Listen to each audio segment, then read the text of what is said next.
If we have learned anything from the past century and a bit, it's this: disaster follows when mankind makes himself the judge, jury, and executioner.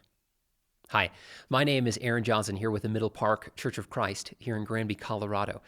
And if you haven't seen our first video on the book of Judges, I would encourage you to go back and watch that because we're going to be building off of kind of the big picture of the book of Judges, which we cover in that first video. So pause this one, go watch that one. I'll be here when you get back. When you read through the book of Judges, when you get to the very end, especially, you cannot help but notice the complete religious and moral degradation of the entire nation of Israel. There are two accounts in particular that occur, that are recorded in kind of the epilogue of the book of Judges.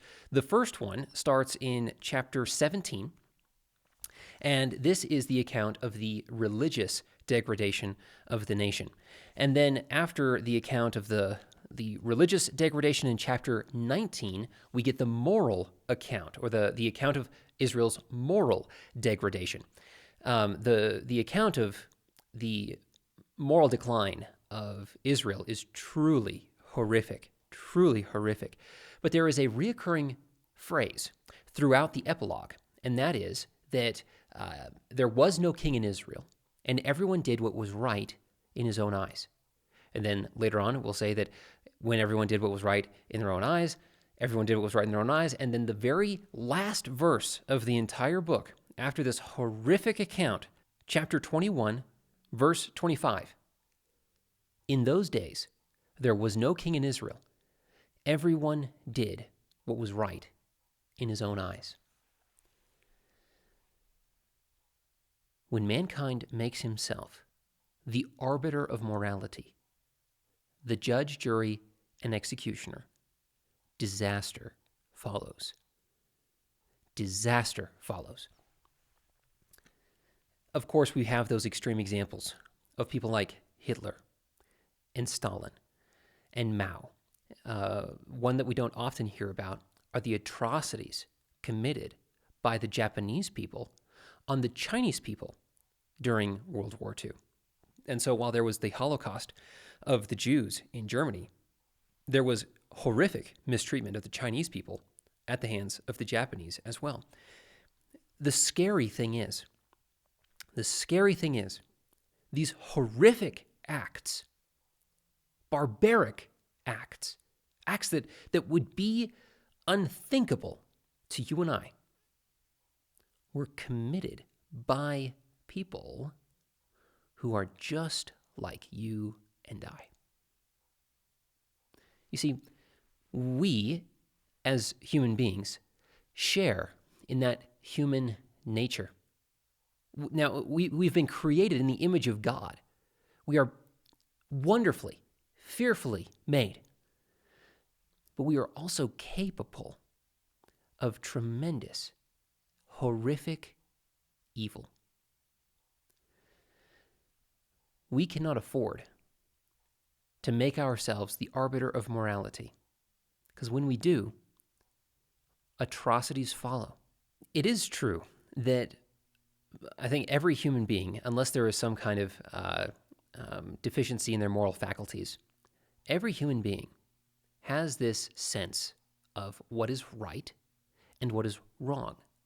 We call that our conscience, but it's this moral faculty that we have such that we can recognize when things really are wrong, that it's not just our opinion, but that it really is wrong, or that something really is right.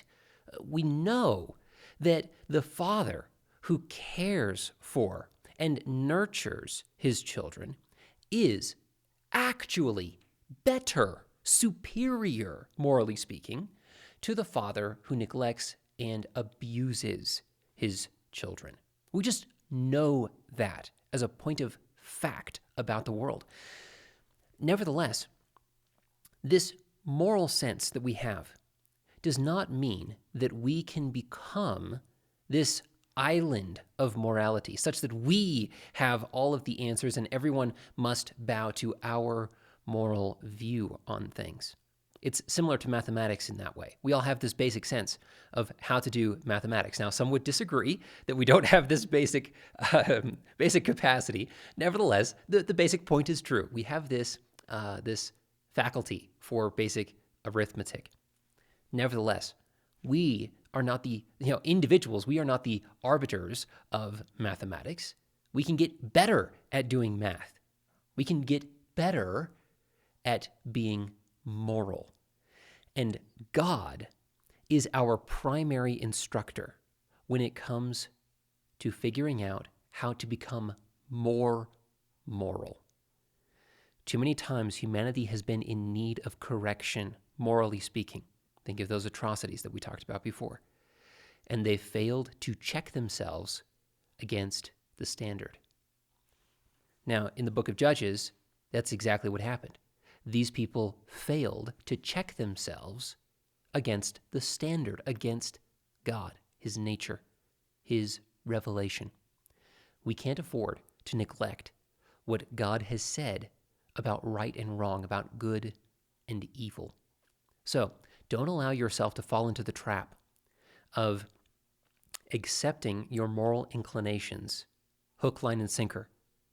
Check yourself against the one who provides the standard, the measuring stick for that moral sense that you do have innately. But get better at being moral. Don't rely on yourself. Don't look to the rest of humanity. Look to God.